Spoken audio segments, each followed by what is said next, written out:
Tipos de sistemas de archivos. Formato físico de la información. Dentro de la unidad de disco duro hay uno o varios discos concéntricos llamados platos que giran todos a la vez sobre el mismo eje al que están unidos. Cada plato se divide en pistas que poseen una circunferencia dentro de una cara. La pista 0 está en el borde exterior y cada pista se divide en sectores. El cabezal, o dispositivo de lectura y escritura, está formado por un conjunto de brazos paralelos a los platos, alineados verticalmente y que también se desplazan de forma simultánea, en cuya punta están las cabezas de lectura y escritura. Los cabezales pueden moverse hacia el exterior o el exterior hacia el interior o el exterior de los platos, lo cual combinado con la rotación de los mismos permite que los cabezales puedan alcanzar cualquier posición de la superficie de los platos. Se puede escribir y leer ambas caras de cada plato y es necesaria una cabeza de lectura y escritura para cada cara. El tiempo que una cabeza se tarda en ir de una pista a otra se llama tiempo de búsqueda y dependerá de la distancia entre la posición actual y la distancia a la pista buscada. El tiempo que tarda una cabeza en ir del sector actual al sector deseado se llama tiempo de latencia y depende de la distancia entre sectores y la velocidad de rotación del disco. El impacto que tienen las lecturas y escrituras sobre el sistema está determinado por la tecnología usada en los platos y cabezas y por la forma de resolver las peticiones de lectura y escritura, es decir, por los algoritmos de planificación que vamos a ver. Aquí está cómo se compone el plato, lo que decíamos, que está compuesto de varias pistas. Cada pista se divide en los sectores, como podemos ver la división. Los sectores son más pequeños y el eje que sostiene cada plato o el conjunto de platos que al final van a formar cilindros, que son las pistas. Digamos que, por ejemplo, la pista central forma un cilindro con la pista central del plato que sigue abajo y el mismo cilindro es una pista central del plato inferior. Entonces las cabezas tienen en las puntas los cabezales tienen en las puntas de las cabezas que van a moverse, están en esta parte de aquí del cabezal y leen todo el disco o el plato. Se pueden mover del centro hacia el exterior y de regreso. Algoritmos de planificación de peticiones. Tenemos el FIFO, que es primero en llegar, primero en ser servido. Este algoritmo da servicio a las solicitudes de acceso a disco de la cola según el orden de llegada. Algunas de las características de este algoritmo en los trabajos largos hacen esperar a los cortos y los trabajos sin importancia hacen esperar a los importantes.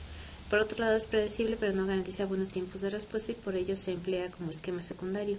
Para implementar el algoritmo solo se necesita mantener una cola con los procesos listos ordenada por tiempo de llegada. Cuando un proceso pasa de bloqueado a listo, se sitúa el último de la cola.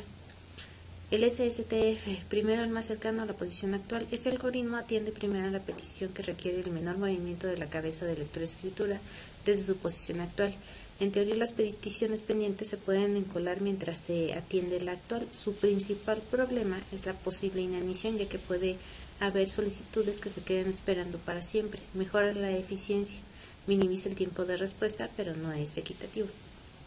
El scan por exploración o algoritmo del ascensor. Este algoritmo va atendiendo las solicitudes que va encontrando en el sentido en el que se van desplazando las cabezas de lectura y escritura por el disco. Cuando no hay más solicitudes en ese sentido o se llega al extremo, se invierte el sentido para hacer lo mismo otra vez pero yendo hacia el otro lado. Por tanto, este algoritmo es necesario tener un bit que indique el sentido del movimiento. El C-scan por exploración circular. Esta planificación, la cabeza se mueve de un lado, de un extremo al otro del disco atendiendo las solicitudes que van encontrando, pero al llegar al extremo opuesto regresa de inmediato al otro sin servir ninguna solicitud, generando tiempos de espera más uniformes. Aquí la diferencia con el del ascensor es que el del ascensor recorre de principio a fin y de regreso todo el plato. En cambio, el circular hace un recorrido y brinca y regresa al principio, no hace el recorrido de regreso. Asignación del espacio de almacenamiento. Son tres. La asignación contigua, que es cuando se crea un archivo, se le asigna un único conjunto contiguo de bloques. Esta es una estrategia de asignación previa que emplea secciones de tamaño variable. La tabla de asignación de archivos necesita solo una entrada para cada archivo que muestre el bloque de comienzo y la longitud del archivo. La asignación contigua es la mejor desde el punto de vista de un archivo secuencial individual. La asignación encadenada. La asignación normalmente se hace con bloques individuales. Para cada bloque contendrá un puntero al siguiente bloque de la cadena. La tabla de asignación de archivos necesita de nuevo una sola entrada por cada archivo que muestre el bloque de comienzo y la longitud del archivo. No hay que preocuparse por la fragmentación externa porque solo se necesita un bloque cada vez. Este tipo de organización física se ajusta mejor a los archivos secuenciales que van a ser procesados secuencialmente. Y está la asignación con índices o indexada. Trata mucho de los problemas de las asignaciones contigua y encadenada. La tabla de asignación de archivos contiene un índice separado de un nivel para cada archivo. El índice posee una entrada para cada sección asignada al archivo. Los índices no están almacenados físicamente como parte de la tabla de asignación de archivos. El índice de archivo se guarda en un bloque aparte y la entrada del archivo en la tabla de asignación apuntada a dicho bloque. La asignación indexada soporta tanto el acceso secuencial como el acceso directo a los archivos. Tenemos los métodos de acceso en los sistemas de archivos. Existen tres. El método de acceso secuencial. El acceso secuencial significa que un grupo de elementos es accedido en un predeterminado orden secuencial. Lo único que se puede hacer es leer los bytes del archivo en orden, empezando por el principio, es decir, no se puede saltar de una posición del archivo a otra o leerlo desordenado. Si se quiere volver atrás hay que volver al principio y releer todo el archivo hasta el punto deseado. Las operaciones más comunes son lecturas y escrituras. El método de acceso secuencial indexado, método común de acceso a disco que almacena datos en forma secuencial al tiempo que mantiene un índice de campos claves para todos los registros en el archivo para acceso directo. El orden secuencial sería el más comúnmente usado para el procesamiento por lotes y la impresión. También está el método de acceso directo o aleatorio. El archivo se considera como un conjunto de registros, cada uno de los cuales puede ser un byte. Se puede acceder al mismo desordenadamente moviendo el apuntador de acceso al archivo a uno u otro registro. Esta forma de acceso se basa en un modelo de archivo almacenado en disco, ya que se asume que el dispositivo se puede mover aleatoriamente entre los distintos bloques que componen el archivo. Ahora tenemos las operaciones soportadas por subsistemas de archivos.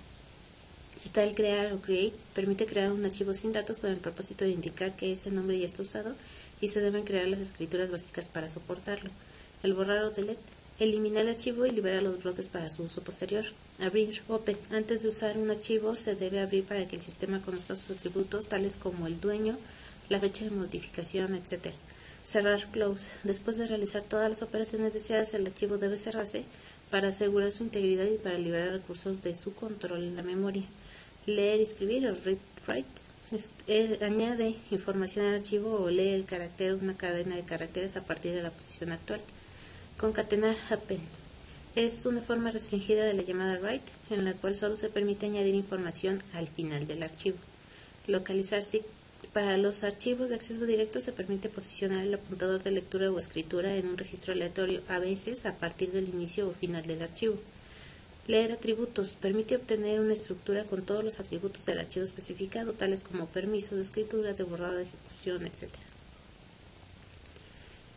Poner atributos permite cambiar los atributos de un archivo, por ejemplo en Unix, donde todos los dispositivos se manejan como si fueran archivos. Es posible cambiar el comportamiento de una terminal con una de estas llamadas. Y por último tenemos renombrar o rename. Permite cambiarle el nombre e incluso a veces la posición en la organización de directorios del archivo especificado. Estos son los principales, pero también los subsistemas de archivos proveen un conjunto de llamadas para operar sobre directorios. Las más comunes son crear, borrar, abrir, cerrar, renombrar y leer, que son las que vimos. Sus funcionalidades son obvias, pero existen también otras dos operaciones no tan comunes que son la de crear una liga y la de destruir la liga. La operación de crear una liga sirve para que desde diferentes puntos de la organización de directorios se pueda accesar un mismo directorio sin necesidad de copiarlo o duplicarlo. La llamada a destruir la liga lo que hace es eliminar esa referencia, siendo su efecto la de eliminar las ligas y no el directorio real. El directorio real es eliminado hasta que la llamada a destruir liga se realiza sobre él. Así llegamos al final. Esa es la bibliografía. Gracias.